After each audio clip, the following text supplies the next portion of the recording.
we're very excited about his leadership, but we work closely together.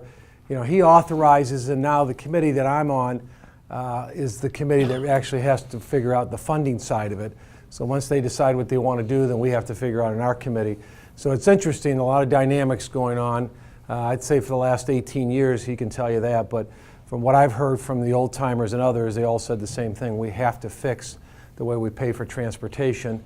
It's way short, and especially as you look at a state like Florida, we're growing 400,000 people a year. A lot of people turning 65. I'm from Michigan, but I can tell you the Midwest, New Jersey, they get 65, they turn south. Now they can sell their stuff up there. So transportation, there's a lot of big issues in Florida, but I'd say at the top of the list is transportation. We did have the opportunity. I talk him into coming down once a year. He won't come in July, but he'll come April. The idea, I want him to be familiar with some of the projects we've got going on. Some of them you know, maybe you don't know, but just I'll mention a couple of things, like on beach renourishment. We have $50-some million worth of projects going on. I mean, Anna Maria, we finished. Venice Beach, we're pretty close to being finished, and then Lido. But added together, it's $55 million. The feds pick up a lot of the dollars from that standpoint. We looked at Port Manatee because, as we all know, it's a huge, enormous opportunity, I think, and a lot of us think, for Port Manatee. And I'm looking at it a little different than, I think, maybe the same way you are, but the way I look at it, it's going to be good paying jobs into our region, which is the most important thing. And then we had a few minutes with some of our friends from FDOT to talk about University in 75. I want to make sure, because I hear from a lot of people are concerned about the traffic all over the region to some extent, but we want to make sure, even though it's well on its way, it's committed, we just want to make sure that it stays on the timeline it needs to stay on. And if they need some additional help, I can go to the chairman and talk to him. What do we got to do to bring some pressure to make sure this thing gets done? So with that, we have another meeting after this down in Nokomis. We're going to do a little town hall in general and then on transportation as well. Let's give our chairman from Pennsylvania, chairman of transportation, a big round of applause, Bill Schuster. Thank you. So I'm up. Yeah, since he's invoked my father's name here, the first thing I have to admit to you is people have said on Capitol Hill, I'm an SOB, a son of Bud. So that's true. But when I first got to Congress, as Vern mentioned, my dad was a very effective chairman, and the likes of which probably aren't coming. I have to do a lot to try to keep up with that reputation. But when I first got to Capitol Hill, people would call me Bud, and they would be, oh, I'm so sorry. And I said, no, that's fine. I'm proud of my dad. If you confuse me with him, that's a good thing. But I also tell him that my father's Bud, my brother's Bob, and I'm Bill, so my mother can't even get it right. But it's all BS in the Schuster family, and that serves us extremely well working in Washington, D.C. But again, I'm from Pennsylvania, and I like to explain to people, because most people only know two places in Pennsylvania, unless a lot of Floridians are from Pennsylvania. Who did we have lunch with today? His wife was from Barnesboro, Pennsylvania, which is near Johnstown, Pennsylvania. You probably didn't know where that is. But so the way I describe Pennsylvania, where I'm from, is James Carville. The first big successful race he won was the Pennsylvania governor's race back in 1986, and Carville went on to be Clinton's political guru. But he won this race in Pennsylvania. The guy had run, Bob Casey, the father of the senator. He had run 3 times before, and he finally won. So Carville comes out Wednesday morning, the press sticking microphones in his face. Hey, James, how does a guy from the deep South, a Cajun from Louisiana, come to Yankee, Pennsylvania? Pennsylvania is so different from the South. And Carville thought about it for a second and said, not really. Pennsylvania is basically Philadelphia in the east, Pittsburgh in the west, and Alabama in the center.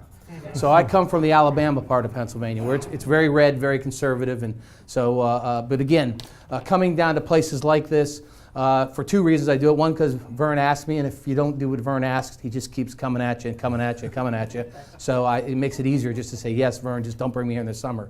The second reason is because it's important for me as the chairman of a committee and my other members of the committee to come to places like this and see ports and the roads and where all this intersection, where all this commerce is happening. And it's happening here in Florida, it's in Texas, it's in California, it's in Chicago, it's in New York, all around this country. And it's one of those committees that I believe we need to get members out to see the problems out there and just experience them, the feet on the ground. And today, just at the I-75, the interchange they're building there, that's one of the very first and few in the country of that diamond interchange. And as they were there, they informed me, which I didn't know, Pennsylvania's in the process of doing one, not in my district, but just outside of my district in Western Pennsylvania. So I learned something today from folks here in Florida, and I can take it back and make sure I understand it, not only in Pennsylvania, but as we move forward with legislation. We have a busy year ahead of us. The Surface Transportation Bill, which they reminded me out there today that if we don't get an extension, if we don't do a bill, it might slow up the process here, and that's the last thing we want to do. So we've got to figure out a way to fund without deficits, without adding to the debt, a surface transportation bill. And that's another reason Verne's real important to me, because I don't determine the funding levels, the Ways and Means Committee does. And so I've got a great ally who understands transportation, who comes from a place that needs it, understands that there's a federal role in it. So again, working with Verne and the Ways and Means Committee to figure out how to fill that gap in the trust fund is important. It expires in May. It's going to be very difficult to do a bill before the end of May, but we will definitely do an extension, making sure we get through the construction season so that your project continues to flow and all over this country. So that's what we're working on now. I'm confident we are going to get a long-term bill. Not because I'm the chairman, but because when you talk to both sides of the aisle, both sides of the Capitol and both ends of Pennsylvania Avenue, everybody's talking about a long-term bill, and it's critical.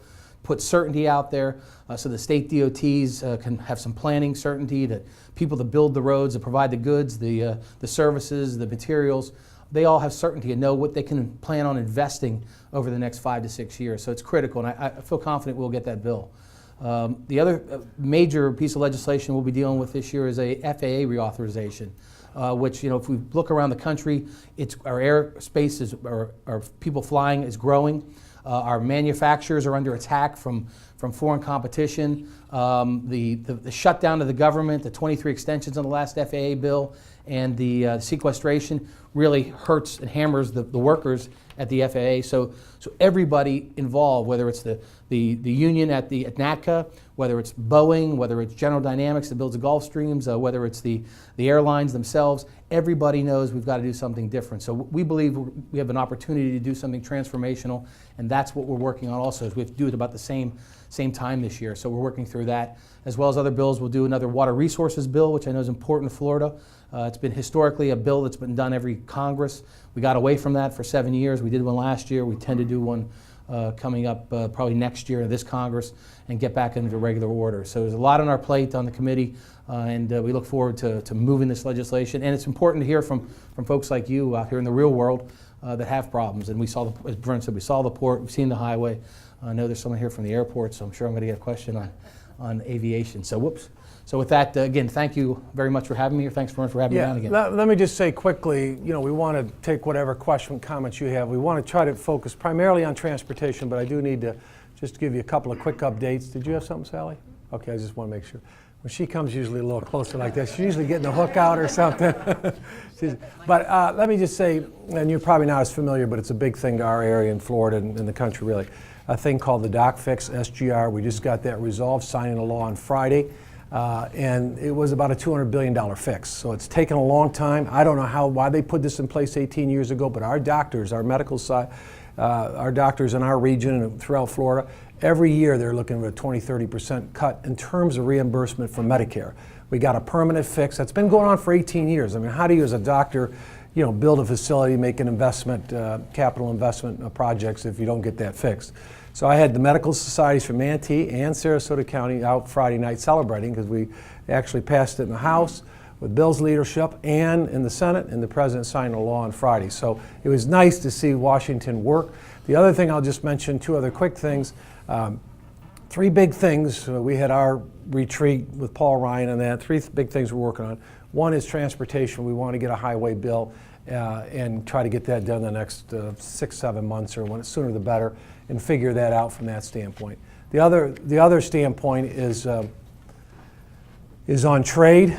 I don't know if you've read much about TPP. I'm pretty senior on this trade subcommittee. I just got back with Paul Ryan from Tokyo, Malaysia, and a couple of different countries over there. It's 12 countries, 40% of the GDP, not China, but our goal is to put together a partnership where it works, trade works for the U.S. as well as all the other countries. 95% of the marketplace is outside the U.S. So we're trying to get a trade bill that works for our companies and our jobs, and if it doesn't, I have no interest in it. I'm going to go the other way on it. But right now it looks pretty good. The Japanese Prime Minister will be in town in a couple weeks, so we want to announce the first part of that, which is called TPA, and then get the final bill sometime, I think 5 or 6 months later in the year. The last thing is on tax reform. Those are the things that we were working on. We're hoping to get something. The tax code's 73,000 pages. It hasn't been dealt with since 1987. There's 55 special deals, tax extenders. So our goal is to try to get something done this year. If we can't get it all done, then maybe the balance gets done in 17. We won't get anything done next year. But the thought also, hopefully through the debate, I was reading, I had to laugh the other day in New Hampshire, we got 19 Republicans running, I guess, or considered maybe running. So maybe we'll get some good debate on that. But we want to simplify the code, make it flatter, fair, and more simple, eliminate a lot of the corporate loopholes.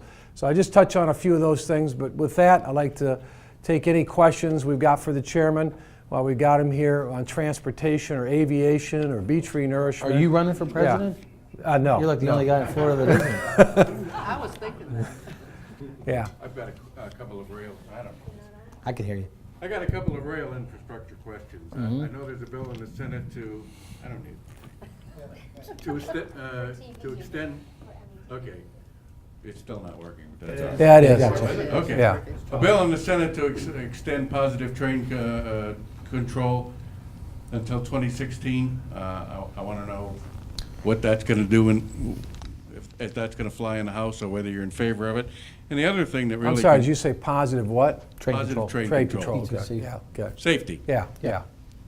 And the other thing that concerns a lot of people in the rail industry is the deteriorating infrastructure in the Northeast Corridor. Excuse me, Northeast Corridor and up to Harrisburg, and whether we're going to have adequate Amtrak funding to repair that infrastructure. On PTC, the Senate bill, I think the Senate bill is either 3 or 5 years that they've extended the deadline. And the reality is we're going to have to deal with it because the technology's not there. There's only one system in the country that has it, and that's the system where the accident occurred in Los Angeles, Southern California. There's a lot of problems with the technology. Again, it's not developed, and of course it was when it first was made mandatory under the Democratic controlled Congress, it was supposed to be a $4 to $5 billion price tag. Now it's $12 to $15 billion.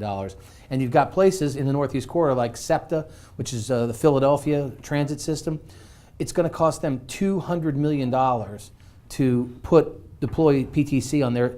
So what are they going to do? They're going to have to cut back on buying rolling stock, newer trains, newer cars, which will be safer cars. They're going to have to cut back on what they do laying new track and on various other things they're going to have to cut back on. So again, we need to deal with that and give them the time they need to at least figure out the technology on it. In the Northeast Corridor, Amtrak, we passed out of our, so again, we're going to be dealing with PTC here in the coming months. Amtrak, the Northeast Corridor, Amtrak in general, we passed a passenger rail bill out of the committee on a voice vote, bipartisan, passed it on the floor with over 300 votes to do serious reforms. And Amtrak's been reformed, but we believe that the whole environment in Northeast Corridor has changed in the last decade, where the states and Amtrak were just battling each other. Now the states have come and said, look, we're willing to put our money into these investments. Amtrak has to do the same. We heard a case in one of the states where they had an agreement. The state put in $50 million in projects. Amtrak hasn't spent a dime yet. And they've had it with it. So we want to get the states to put money in to have a seat at the table that have real say in what happens. And we really need to focus on the Northeast Corridor, not because I don't care about the rest of the country. The Northeast Corridor is the only place we own the track. So we can do what we want to do. It's the most densely populated part of America. 3% of our land mass, 19% of our population. You've got to have Amtrak working there. There's 11 million passengers or so a year. I've had people from around the world come and say, you should have 25 to 30 million people on Amtrak. And what it also does is helps us get people from flying from Washington, D.C. to New York or Boston, because if you can get it higher speeds, which it can go higher speeds, people aren't going to get on planes to fly up there. And the 70% of the delays and cancellations that occur in our airspace all start with the Northeast Corridor. So cancel a plane and then Florida's affected by it. Missouri's affected by it. So it's something we need to do, and we're focused on doing that. And I know here in Florida, folks are working on rail projects, and I've seen the map where you're going to be in 2060. You're going to have, you can't just keep building lanes, the interstates, and once you've got neighborhoods around it, forget it. The Northeast Corridor at 95, you couldn't build they need 2 more lanes. You couldn't build 2 more lanes if you wanted to it would take 1,000 years to do it, to get it through all the hoops. So we've got to figure out alternative modes of transportation. Appreciate you. Rick? Mr. Chairman, Rick Piccolo, President of Sarasota Bradenton Airport. As you said, that you're going to have the FAA reauthorization bill, and obviously PFCs are a big issue in that bill.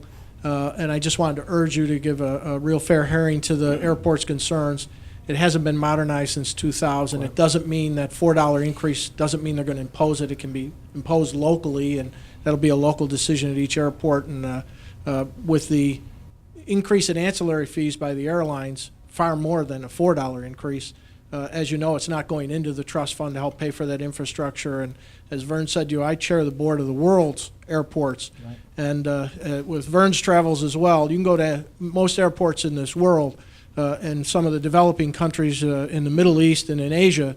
And if a Martian landed here on the Earth, they'd think those were the developed countries and we were the developing countries when they look at our gateway airports and compare them. So I urge you very strongly to give a real good consideration to the PFCs for the future. And I can assure you, every airport I've been into, I've heard about PFCs. It's a difficult issue, but the focus of this bill really has to be, and again, we're looking at everything, and everybody's had a seat at the table. I've spent the last 16, 18 months talking to people, having the groups come in. The airports have been in. It's a difficult issue. And really the focus of this bill has to be, are we going to transform our air traffic controller system, which if you look around the world, every developed nation has taken air traffic control out of government. They've left the safety and the certification where it belongs, in the government, and they've allowed these organizations to operate as service providers. Like, for instance, we don't fly the airplanes. The airlines fly the airplanes. And so the same thing would happen with the air traffic control system, and it's proven. The Brits, the Germans, the Canadians have all done it and done it very well and have been successful at it. And so that's really where we're focusing. And I think there'll be less of a rift or less of a struggle between the airlines and the airports if we're able to deploy next gen so they can get 30% more airspace, they're more efficient. And the bottom line too with the airlines, they're starting to make money now. And if you look at another industry that was in the ditch, so to speak, not making money for years and years, was the railroad industry. They deregulated in the 80s, and now the railroads, they pay for all their own infrastructure. They don't require money. The only place they really get money for infrastructure is when the roads and the rails cross, so these railroad crossings. Other than that, the railroad industry is investing in the infrastructure. So if they're able to be profitable, if we're able to do something that, again, helps make our airspace more efficient, gets our manufacturers, also I mentioned, we've got a situation with Gulfstream right now. They have their next generation jet, business jet coming out. They are 3 years ahead of their number one competitor, Bombardier. But because of our FAA, they keep losing that lead. It was 3.5 years, now it's 3 years. It's going to be because they can't get through the process. So we got to make sure the FAA focuses on that, and they should be helpful to our industry to make sure that we are the leaders in the world. And so that's what we're looking at. And again, there's lots of issues, and we've not written one word of legislation because we just finished all this fact-finding and listening to folks. We want to make sure that we figure out how do you get it done, because it's not going to get done if it's not a bipartisan bill, if it's not all these different industries coming to the table saying, okay, this is the way forward. Let me just mention one thing. I mean, Rick's done a good job with our airport. It's got better. I mean, we've got additional service. But I know you're close with all the CEOs. There's a lot less airlines than there were 15, 20 years ago. What's your thought of how we get more service here? I know it's marketing and a lot of other things, but do you have any suggestions of what they're looking? They're more profitable now, but one thing people really don't want to go to Tampa, don't want to go to Fort Myers, especially to Tampa, because it takes an hour and a half instead of 20 minutes to get to the airport. You flew in the airport yesterday. It's a nice airport, but we'd like to get more. It's easy. We like to get more service. We've got 1 million people out of season, 2 million in the season or whatever, but what's your thoughts on it? Is there anything that comes to mind? Well, it's all going to be marketing driven. If you can fill up a plane and they get the right size plane in there and they max out, that's the key to it. But it also, I believe, it's key to them being profitable, that they can look at other markets and say, all right, we can afford to test this market and go into that market. And so I think that's critical. And when you look at the airlines, they are making a profit now, but if you look over the last 30 years, they're billions and billions of dollars in the hole because they haven't made. I think we finally got to the place where we are right sized. We got 4 major carriers. There's a number of smaller carriers that are doing. They got one over in Spirit Air in Fort Lauderdale that flies into Latrobe, Pennsylvania, and they're profitable. And they fly into Latrobe, Pennsylvania because people don't want to go to Pittsburgh. You go to Latrobe, it's free parking. It's a great experience, and so those are the kinds of things I think Well, we were having dinner last night. One of the things he mentioned, they're more profitable now. So maybe the battles we had 3-4 years ago, there might be more open-mindedness one way or the other. Yes, sir. First, thank you for coming and listening. But my concern is we've been in a decade now where infrastructure and roads and bridges is rapidly decaying, and there's been no progress on how to address the falling gas tax revenues. With the cars being more efficient and those revenues going down, and particularly with a state like Florida that is a donor state. So, when is it going to happen, and what do you think it's going to look like to try to get the revenues increased again? Well, one of the things I've seen across the country, and it happened in Pennsylvania, happened in Virginia, states are stepping up and they're figuring out how to fund. From they've raised their gas tax in Wyoming and added a 0.5% sales tax in Arkansas. Pennsylvania and Virginia did something very similar. I think Virginia actually eliminated the fee at the pump and increased it on the barrel. Pennsylvania dropped it some, but put a percentage on the barrel to get more dollars. And what I've seen, especially I know Pennsylvania very well because I watched them, it was a 3-year campaign of grassroots, of mailers, of TV ads, of educating people to the problems. And in Pennsylvania, we have more deficient bridges than any other state in the nation. Our infrastructure is extremely old. So it takes an effort. And I've tried, since I became chairman, we've tried to get the different groups in Washington to all be singing from the same page. But it's very difficult to do. The chamber's doing their thing. The guys that build roads are doing another thing. The truckers are saying something else out here. The manufacturers who care about it are saying something different. You need them all at the same place so that we have one single message and we can get that message out. And we found too that that's not even a message you have to sell nationwide. There's about 40 or 50 congressional districts in this country that's where you have to focus on to convince those folks. Because there's, my colleagues on the other side of the aisle, they're happy to raise revenue. The problem I have with them is every time they raise revenue, they got 15 new programs they want to spend the money on. So it's got to be a focused effort. We've got to make sure that we get a bipartisan effort, and I think we can get it done. It's not going to happen in the next 6 months, but as I've told people, the day the president signs the next surface bill is the day after I'm going to start working with folks on the Ways and Means Committee and how do we get this message crafted, because it's essential to the economy. And you guys in Florida know it. Your roads are congested. You've got these great ports that we're not making the investments in some cases that we need to. And there is a federal role. Starting right from the beginning of this country, the transportation system, if we were going to be a nation, we have to knit ourselves together. And there are some states that if the federal government doesn't say, hey, you need to spend the money this way, they won't spend it on it. So, you'll have a good sailing from Florida to Maine, except in maybe a state or two along the way that they've decided they're not going to do what they need to do to the interstate highway system. So that's what we're working on, and again, I see the road forward. I would only add that, I've been off the Transportation Committee 4 years. When I was on it 4 years, I used to talk to current chairman and past chairman. They all say the same thing, that it needs to get addressed. It's been going on for 18 years. We're not willing to make the tough political decisions. This is about a tax increase one way or another, or some kind of fee increase, or some creative way with a private-public partnership. And I just seen a lot of the past chairmen just throw their hands up, because at the end of the day, there's a lot of people in Washington right now, Chamber of Commerce, a lot of different ones, that, hey, let's get a fee, where gas is cheap, let's throw an extra 15 cents or 10 cents on there. But a lot of our guys on our side of the aisle don't want to do it. That being said, I'm hopeful that we can get something done on a bipartisan basis. I know the president signed it. We might only get 150 Republicans in the balance, but for the state of Florida, it's critical. I mean, for his state as well. But if you got 300,000-400,000 people moving here, and you project this out 4 or 5 or 8 years, I don't want, a lot of us live in this area because it's the best place on the planet to live, I think. but I don't want it to turn into I a, might, you know. well, second place. But my point is that we've got to find a way to do this on a bipartisan basis. So Bill, tell you, I come up to him 4 or 5 months ago. We need to find a way and have the courage to do what's right. And if there's another way, I'm all for it. But we need to start dealing with it because it's been going on for too long, the same thing.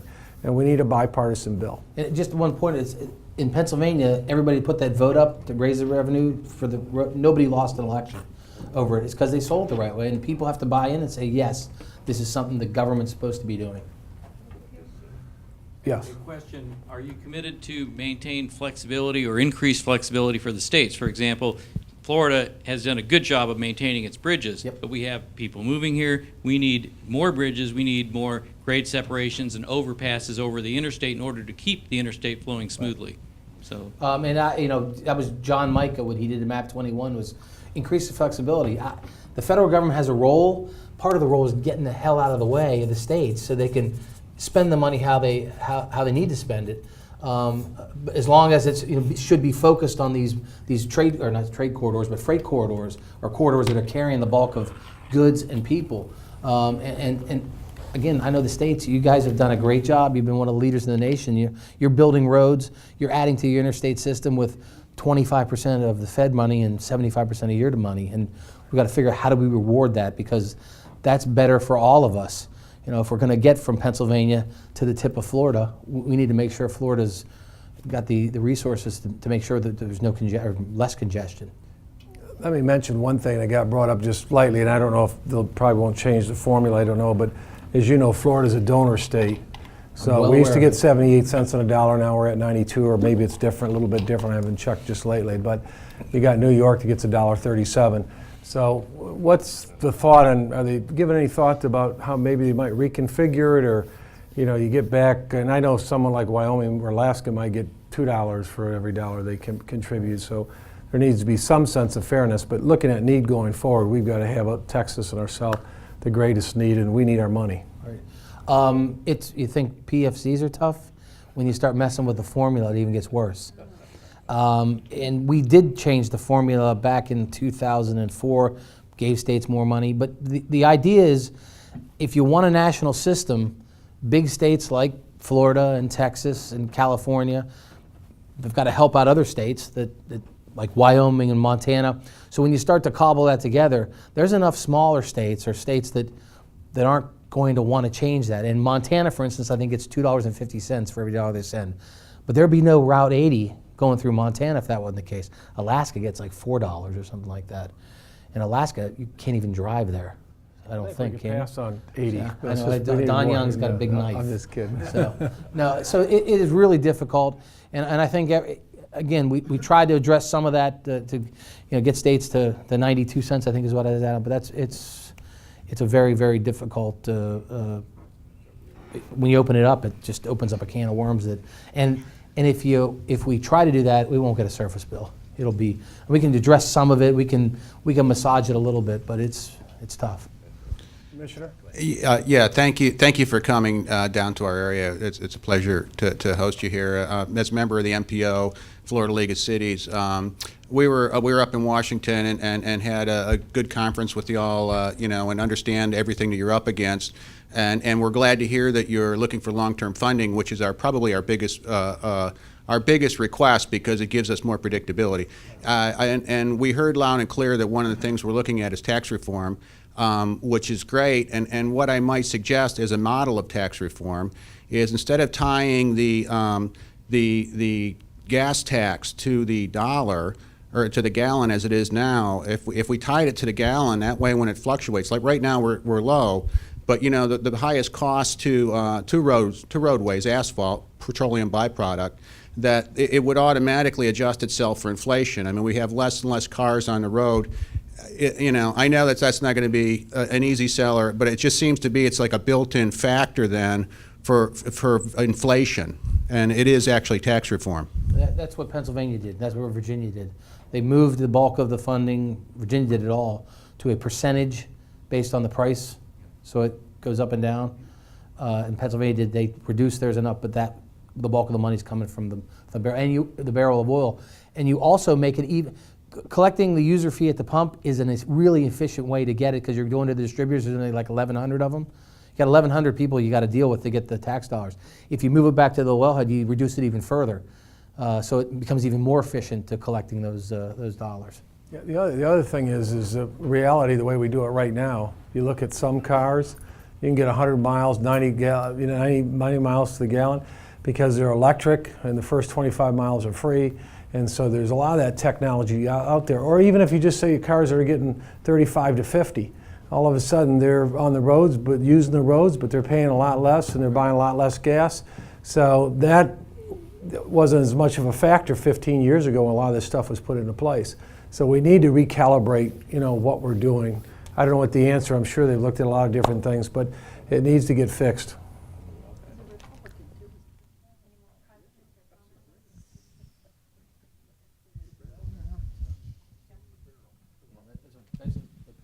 How do you feel about transcontinental rail mergers?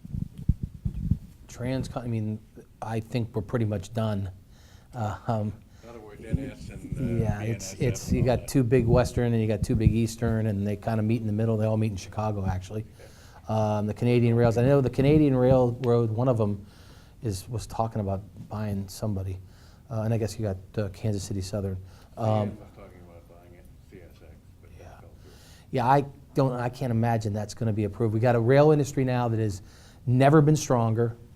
If you eliminate, combine two of them, I mean, it's just that much less competition, and there's already there's been a move afoot when the Democrats control to re-regulate the rail industry, and that's the last thing we need. And I know there's people that are captive shippers out there, and they come and talk to me and say, they're hitting me too hard on the price. At the end of the day, if we go back to a regulated system, those railroads are not going to spend. They spend 18 to 19% of their revenues, not their profits, their revenues, that plow it back into their infrastructure. They don't take any money from very minor things they take. Well, not minor, but a railroad crossing is major, but minor amounts of dollars. And quite frankly, if the feds offer them something, they generally reject it because it'll cost them more and it'll take them a lot longer to do it. So our rail industry, again, is very healthy. They're plowing their profits back in, and we don't want them to come back 10, 12 years from now and say, if we try to re-regulate them, they say, we can't afford to upgrade our infrastructure. We're going to have to have federal dollars to do it. So I say, Hey, Bill, some of us have taken the rail, Philadelphia, D.C., New York, and all that makes a lot of sense. What about a state like Florida in terms of passenger freight? What's your thought of the role that rail should play, because you were chairman of the railroads, but what's just your general thoughts? I mean, with the growth we've got, we want to get some of the traffic off the big roads and everything else with these big haulers. What's your thought on that? Rail and barge traffic is going to help us greatly in this country to get some of those trucks off. They can haul a lot more efficiently, and that's making investments in the intercoastal waterway and making sure the rails are strong enough that they can continue to expand their ability to put more freight on them. When it comes to passenger, I think a state like Florida, and I got to watch where I am in Florida because I know the East Coast Railroad is trying to do a private. They're going to fund it themselves and do it. And I know there's some controversy over. I've been on that side of Florida. There's some controversy, but if you don't, and I've been to Texas, and Texas is trying to put together the Dallas, Houston, San Antonio, Austin corridor, if you will. If they don't build rail now, they're never going to build rail. Because the estimates there is Texas, I think in the next 20 years, is going to double in size. They're going to be bigger than California. And that corridor I just named off is going to be as congested or more congested than the Northeast Corridor, and they're not going to be able to move people. So I think Texas is doing the right thing about figuring how do we build rail now when there's not a community you have to go through. So I think it's going to be critical. It took us 60-some years to go from 200 million to 300 million people. And we crossed that 300 million threshold in 2005, and they projected in 2005 that it'll take us 32 years to go to 400 million. We're 10 years in already. We're headed towards 400 million. And then it's even going to take less to go from 400 to 500 million. And a lot of those people are going to be living here. If I saw that map today at Manatee County, you went from a densely populated to you're going to be incredibly densely populated. And so getting rail in place now is going to be part of the saving grace of of the state to be able to move people and again, If move. you look in our state and you go Palm Beach to Miami or Tampa to Naples, I mean, and then try to project out 10 to 20 years, I mean, it's got to be a strong consideration, I would think. I mean, I don't know the economics, all of it, but it's something that's clearly got to be looked at. Getting the NIMBYs out of the way for all aboard Florida. Yeah. I think it's going to happen because at the end of the day, those people are going to be so happy when they've got a rail system. I mean, the Northeast Corridor. I don't. And you mentioned Harrisburg earlier. Harrisburg to Philadelphia, the state spent $100 million and Amtrak spent $100 million. They upgraded that line. It cut the ride from like 2 hours to 1 hour and 35 minutes, and they did it 8 years ago. Ridership's up 80%. They're getting close to making a profit on the line. And I don't drive to Philadelphia. I either take the train from Washington to Philly, or I go to Harrisburg, which is at the end of my district, and I take the train in because. And I've always told, in Pennsylvania, it's a state-sponsored route, so Pennsylvania controls the price of the ticket. I've been telling them for years it's too cheap. You know, prime time travel, I can go $39 into Philly, so $80 round trip. If you put a pen and pencil to your car, and then you factor, and that probably is break even, but you put in, I can be 1 hour and 35 minutes of productivity. You know, I can make phone calls, use my computer. What's that worth to a traveling person who's traveling a professional? That's got a ticket, $150 round trip. It should be. Along that line, I was just going to mention, Sang and I and some others were on the bullet train in Japan. And, you know, it's 130, I don't know, 150 miles an hour. We went up front and it's just boom. They have the technology. I'm sure we've got the technology or can get it or whatever or buy it. But it seems like that would have an application somewhere too. And I guess they're doing something somewhere with a bullet train, right? Well, the Acela on the Northeast Corridor can go up to 150 miles an hour. There's only about 10 miles or 15, 20 miles that it gets up to that speed. But they have the capacity. What we have to do is, there's a couple of bridges. The Portal Bridge that goes from New Jersey into New York City. It's a 100-year-old bridge, and the train has to go slow. You have the tunnel in Baltimore, which was built during the Civil War. It's the big choke point on the corridor because you can't get two trains going through there at the same time. And if it costs about $1 billion to fix the tunnel, $1 billion to fix the bridge, and about $700 million to update the electric lines. You can today, with technology, you can get that down to about a 2-hour train ride. Straighten out the track a couple places. Yeah. Yeah. Well, but I don't think we're ever going to get to 200 miles. It's just that's a bridge too far. No pun intended. But but we can get 150. We can get an average 125 miles an hour in the Northeast Corridor today if we make the right investments.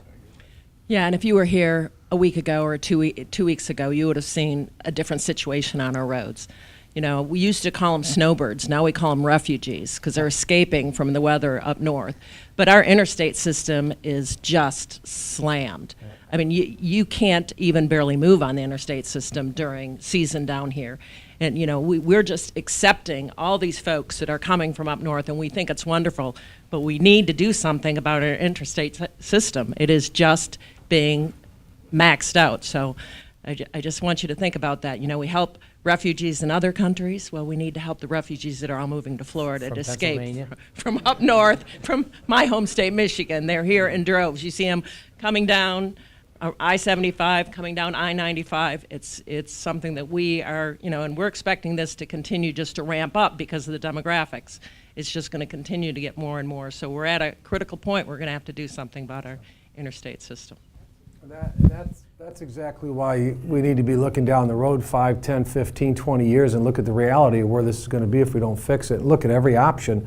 And I know the MPO and a lot of you work on it, and it does make a big difference. But we've got to find a way to get that plan and then fund that plan, ideally. Bill? Heard a car dealer, happened to be a Ford dealer, recently say that the feds have mandated that by 2030, I might not have the year right, we have to be at 55 miles a gallon.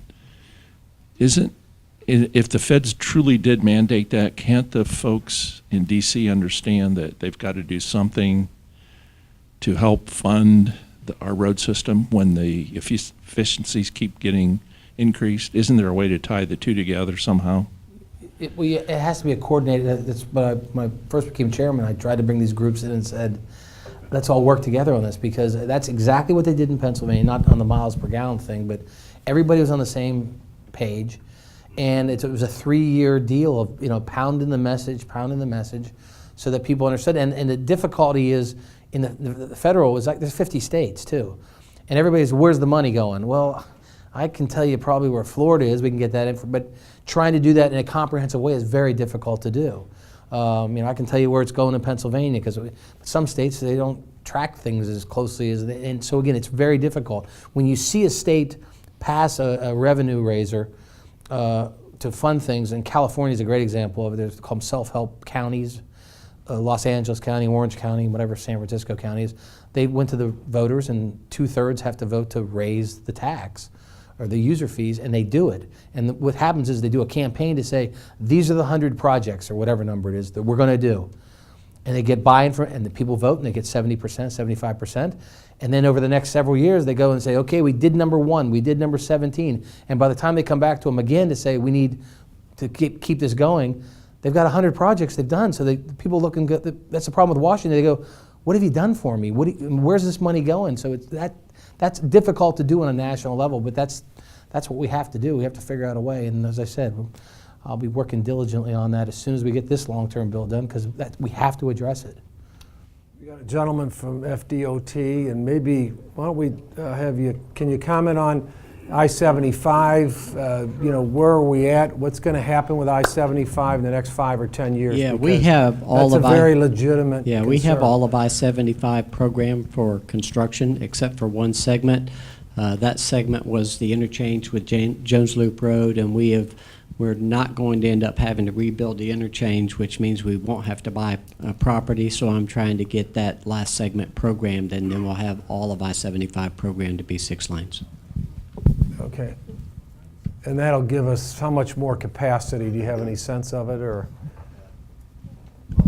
Tens of thousands, obviously, Yeah. in the order of 25 to You're 30,000. talking about 6 lanes on each side, or? No, 6 lanes total. Just checking. 6 lanes total. If once we go beyond 6 lanes, it'll be any improvements will be managed lanes, just like in Orlando. Yeah. Any more questions or comments? Well, I want to thank everybody for coming. Let's give our chairman a big round of applause.